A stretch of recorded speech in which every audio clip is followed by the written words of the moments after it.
Après une chevauchée sans faute lors des éliminatoires de la Coupe d'Afrique des Nations, les étalons du Burkina Faso ont terminé premiers de leur poule devant la Namibie et la Gambie. Le tirage au sort de cette 28e édition de la Coupe d'Afrique des Nations loge le Burkina Faso dans le groupe B en compagnie de la Côte d'Ivoire, de l'Angola et du Soudan.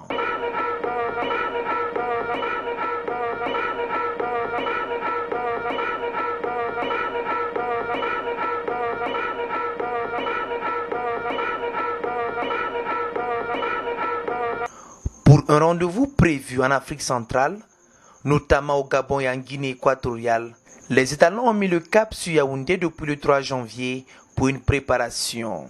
Logés à Mbakono, notamment dans un centre de la Confédération africaine de football, situé à l'entrée de Douala, les deux matchs amicaux prévus contre le Gabon et le Cameroun se sont soldés tous par des matchs nuls et vierges de 0 but partout. L'inefficacité face au but déjà décrié, mais 24 heures avant le départ pour Malabo, Paulo Duarte, aussi bien que ses poulains, sont confiants pour aborder les matchs de poule en toute sérénité. Et je pense que c'est quelque chose d'important pour tout le monde, on le sait. Et participer à une CAN, c'est une grande chance. Et ne pas passer à côté aussi, et ça dépendra de nous. Et tout donner pour faire une bonne CAN. Ouais, bien sûr que voilà, ça promet parce que nous avons des très bons jeunes. Et nous avons une équipe parce que ça fait plus de 4 ans qu'on est ensemble. Et je pense que voilà, on a tous les automatismes en place.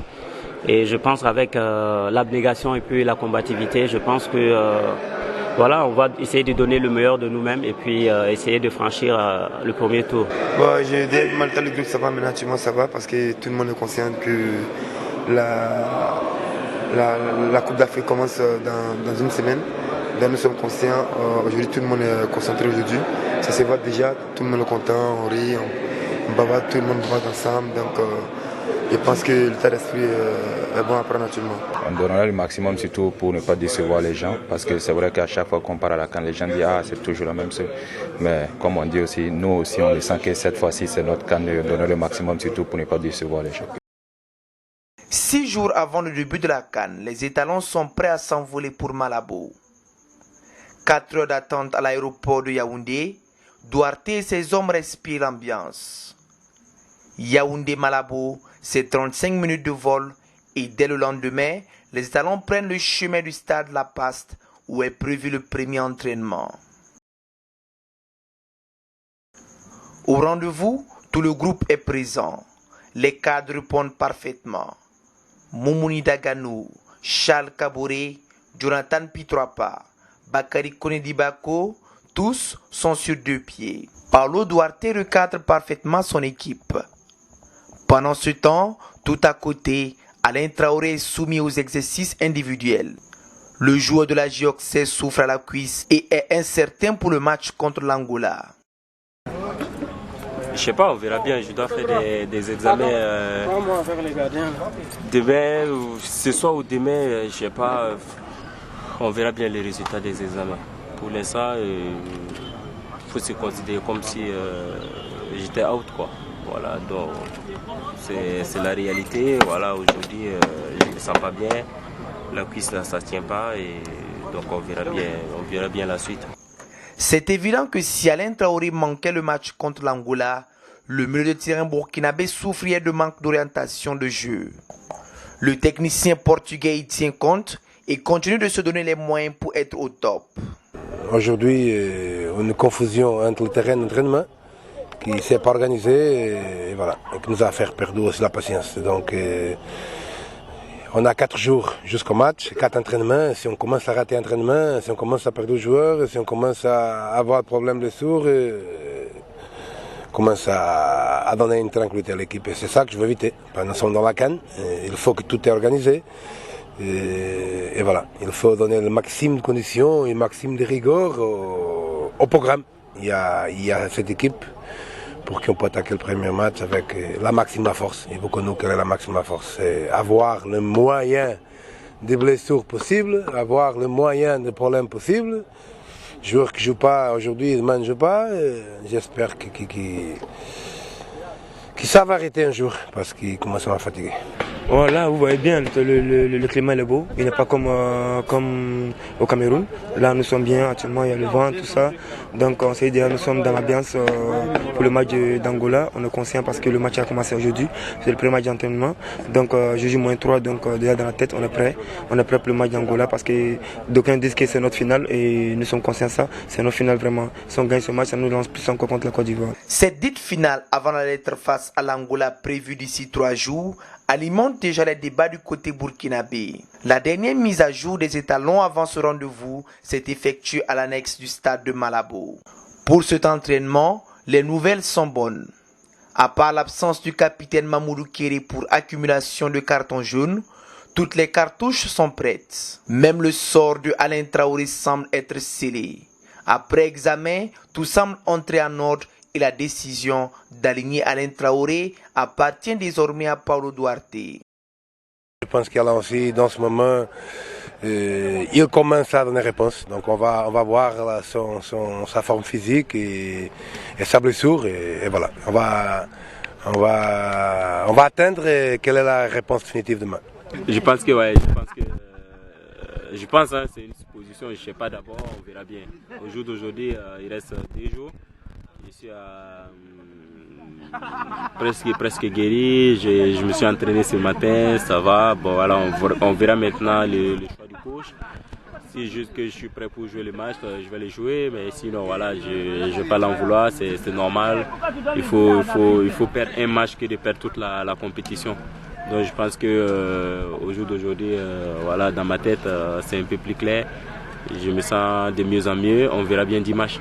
Tout est en ordre et tranquillement le 11 national burkinabé veut aborder sa première sortie en cette CAN 2012. Face aux Parancaras Negras de l'Angola, une victoire se dessinera comme un bon début dans cette compétition. كان في محاصره من الدفاع باقي الكره لصالح المنتخب الانغولي اللي قلت الان يكشر عن انيابه والهدف الاول لصالح المنتخب الانغولي. الهدف الاول من بدايه المباراه في الشوط الثاني بدا المنتخب الانغولي في الضغط المستمر وياتي الهدف الذي لم يكن منتظر بهذه الكيفيه. راح نشوف اللقطه كيف ان الدفاع البوركينابي تهاون. Le début de match nie tout de suite l'histoire. Mateus, après une erreur de Bakary Koné, ouvre le score pour l'Angola.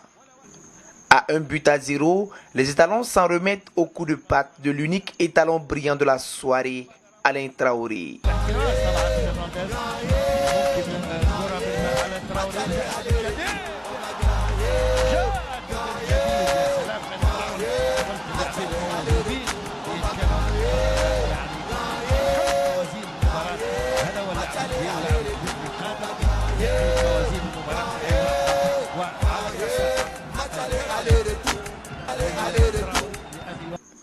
Après cette égalisation, tout semblait être parfait jusqu'au moment où Jakarija Koné commet une erreur de débutant qui va en profiter à Manucho.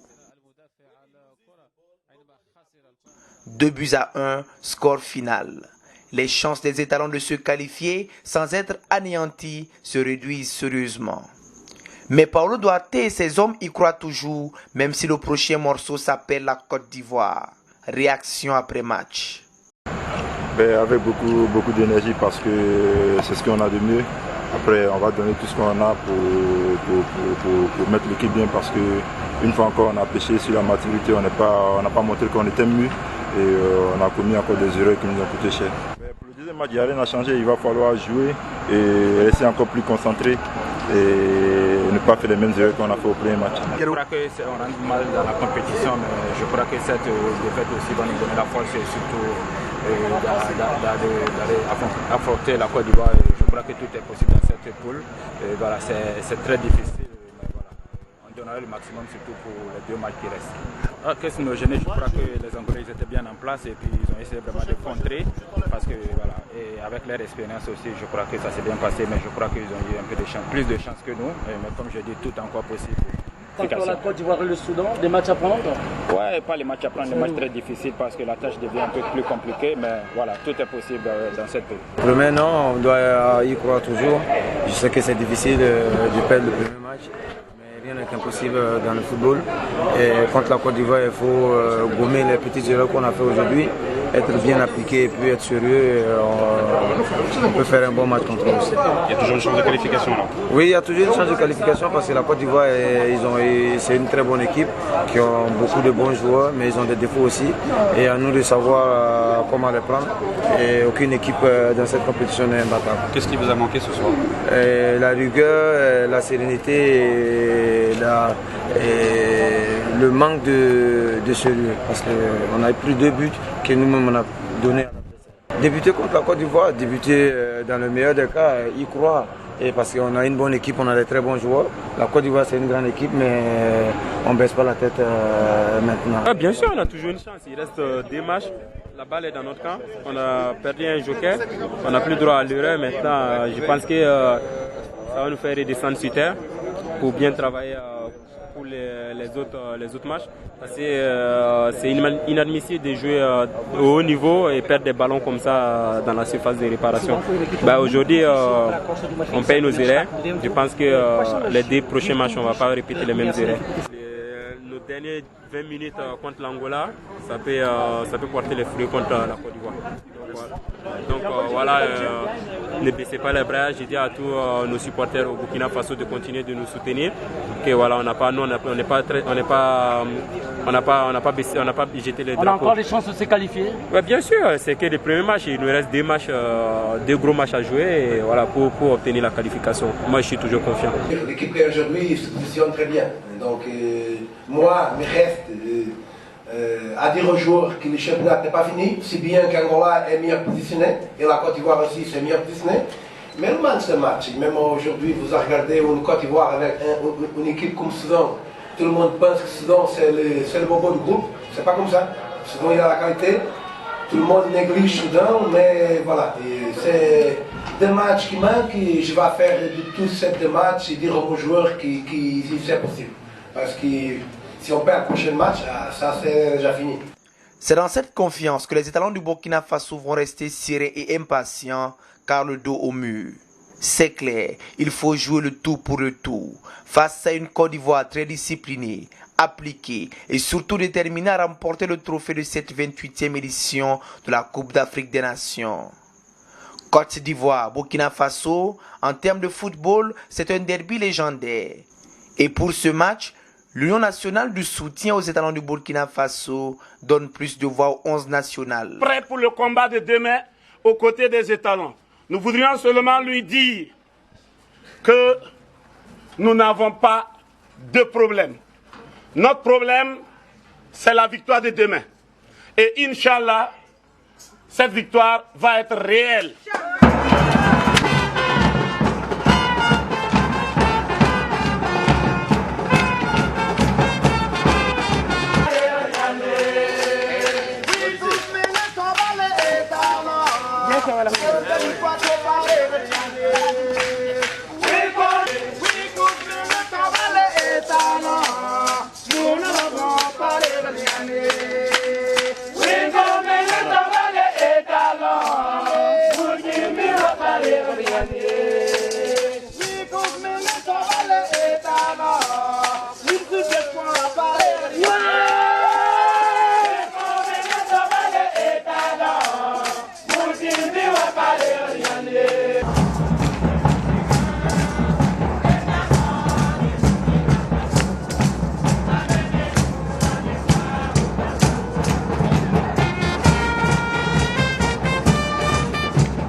Et du côté ivoirien, même son de cloche. On n'est pas problème avec quelqu'un. On va envoyer la paix pour Côte d'Ivoire. 5-0. Grâce à Kara Keïta, Inch'Allah, on va gagner. Je ne vais pas demander à Ousmane. Cette fois-ci, on a les constellations en Côte d'Ivoire en 2012-92. Inch'Allah, on va gagner la canne. Ouais, merci beaucoup, monsieur le président. Aujourd'hui, c'est 3-0. Aujourd'hui, on va gagner 3-0. Alors, Côte d'Ivoire, 3-0. 3-3.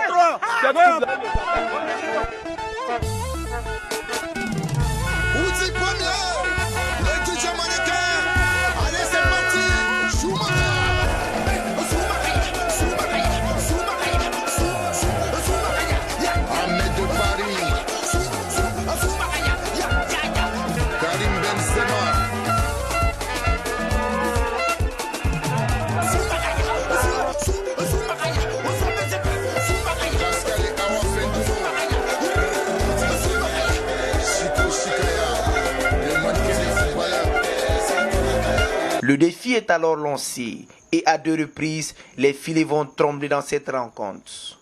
D'abord en première période où la frappe de Bonaventure Kalou envoie le portier Daouda Diakité dans le décor.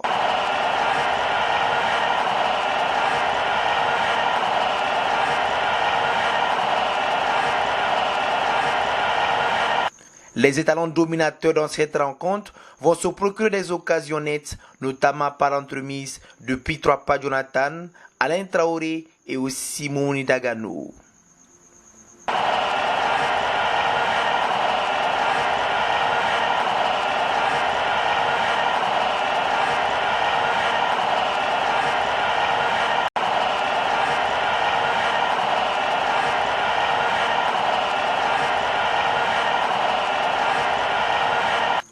La Côte d'Ivoire va plier le match grâce à un nouveau carreau de l'équipe burkinabé.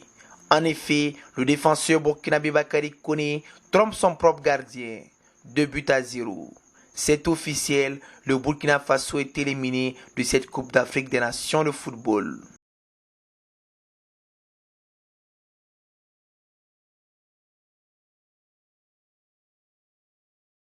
Les joueurs déçus de ce parcours analysent différemment cette débâcle. Mais tout ce qu'on sait, c'est on leur remercie beaucoup de leur soutien. On sait que c'est très difficile pour eux. Très difficile. Ça fait quand même 10 ans qu'ils attendent qu'on passe une nouvelle cape, mais on n'arrive pas. On essaie, on n'arrive pas. Mais tout ce qu'ils peuvent mettre dans la tête, on ne fait pas le match sciemment, on essaie de donner à fond. Mais bon. C'est un très bon match, mais voilà, on perd les matchs, donc ça fait que notre prestation, ça devient comme l'Angola.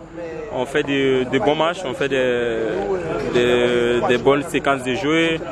Tout le monde nous apprécie, tout le monde pense qu'on a de la qualité, mais au final, on sort avec 0 points en 2 matchs. Donc voilà, c'est synonyme d'élimination. Voilà, on va continuer à travailler et voilà, et puis progresser, quoi. Mais je sais pas, moi je pense que on était bien, on a très bien joué, tout le monde est conscient qu'on a fait un gros match. Mais maintenant, il manque 2-3 trucs. Je pense que avec la maturité, on va essayer de corriger tout ça. Bien sûr, je crois que notre première défaite contre l'Angola, ça a été un coup dur parce que on pensait vraiment rentrer bien dans la compétition avec une victoire parce qu'on savait qu'on devait jouer contre la Côte d'Ivoire au deuxième match. Ça allait être un match très difficile. C'est une très bonne équipe, on les respecte. Mais je crois que ce soir aussi, on a essayé de donner le meilleur de nous. On voulait quand même montrer aussi qu'on a une bonne équipe et que si on continue à bien travailler ensemble dans le futur, quand même, on pourra montrer qu'on a du potentiel. Malheureusement, bon, le score final aujourd'hui, on a perdu 2-0. Bon, maintenant, on est sorti de la compétition. Je suis très déçu, c'est vrai, parce que voilà, au niveau du Burkina Faso, on nous attendait, on voulait quand même nous voir franchir un cap. Ça veut dire dépasser les phases de poule. Malheureusement, on n'a pas pu quand même leur donner ça. Mais ce que je peux dire, c'est demander quand même à la population de continuer à nous soutenir. On a besoin de ça. C'est vrai qu'aujourd'hui, on est sorti de la compétition. Mais pour le futur, on va continuer à travailler à fond et j'espère qu'un jour, on arrivera à leur donner satisfaction. 2 matchs, 2 défaites et éliminé, le Burkina Faso est désormais à Malabo pour une question de formalité. Néanmoins, pour sauver l'honneur, il va falloir batailler face au Soudan. Des Soudanais qui, en cas de victoire, pourraient jouer le second tour si toutefois le leader, la Côte d'Ivoire, venait à bout de l'Angola. Pour ce match prévu à Bata, la deuxième ville de la Guinée équatoriale, Duarte réaménage son équipe. Bakary Koné, Alain Traoré sont absents. Dagano et Pitroapa, les armes offensives de la rencontre. Le Burkina Faso se signale encore à travers de nombreuses occasions. Pitroapa d'une part et Dagano d'autre part. Dominer n'est pas gagné. Il était écrit que tout le bien qu'on dit de cette équipe burkinabé donnera tort aux spécialistes. Erreur d'appréciation de Mamadou Tall et le Soudan en profite. 1-0. Les étalons mettent toujours la pression. Isiaka Ouedraogo, servi par Jonathan Pitroapa, manque l'égalisation. Et comme pour tout fini, Dodo Diakité sort le grand jeu. Lui seul peut se justifier sur cette action. Le moins que nous pouvons dire est que cette action fut fatale pour le Burkina Faso. 2-0. Avant qu'à 5 minutes du terme de la rencontre, Isiaka Ouedraogo ne réduise le score. Trop tard, le bilan affiche 3 matchs, 3 défaites, 2 buts marqués, 6 buts encaissés et 14e sur 16 équipes en cette 28e édition de la Coupe d'Afrique des Nations de football. La seule satisfaction dans cette rencontre fut la rentrée promettante du 3e plus jeune joueur de l'histoire de la Coupe d'Afrique des Nations, Bertrand Traoré. Bertrand Traoré applaudit à chaque touche de balle. Zigou le Gabonais et Mohamed Kallon le Sierra Léonais. Bertrand Traoré qui s'est quand même procuré cette petite occasion au passage. Il est gaucher. Comme son frère. Il est gaucher, il a la même coiffure, il a des airs de ressemblance, c'est un joli petit joueur à suivre du côté de Chelsea. Ouais, ça s'est très bien passé. Les grands frères m'ont bien accueilli. Je pense que j'ai pas eu de problème. Ça s'est très bien passé pour moi. Pour une équipe bien entrée dans tous les compartiments et classée comme outsider et même très attendue dans cette compétition, le Burkina Faso a encore déçu. Je ne sais pas quoi dire, vraiment c'est une déception pour moi. C'est une déception pour moi qu'on termine une bonne préparation, qu'on rentre très tôt, de si vite à la maison. Vraiment c'est décevant, c'est très très décevant. Bon, franchement, je trouve ça un peu décevant, quoi. Voilà, un peu décevant pour nous-mêmes, voilà, parce que voilà, 3 matchs, 3 défaites. Je pense que ça, on n'appelle pas ça du tout bien joué ou quoi que ce soit. Voilà, je pense qu'on on a fait des bons matchs, mais bon, il n'y a pas eu de résultat. Voilà, donc moi je pense que c'est un peu décevant, quoi. C'est beaucoup décevant. Voilà, tout le groupe, on regrette, franchement. Voilà, on aurait dû au moins qu'on a franchi au moins le premier tour. Voilà, mais franchement c'est dommage, je trouve ça dommage. C'est le football, on est obligé d'accepter. En terre étrangère, 17 matchs consécutifs sans aucune victoire en Coupe d'Afrique. Tel est le triste bilan qu'on retient. Désormais, avec Paulo Duarte ou pas, il va falloir resserrer les rangs pour une qualification en 2013 en Afrique du Sud.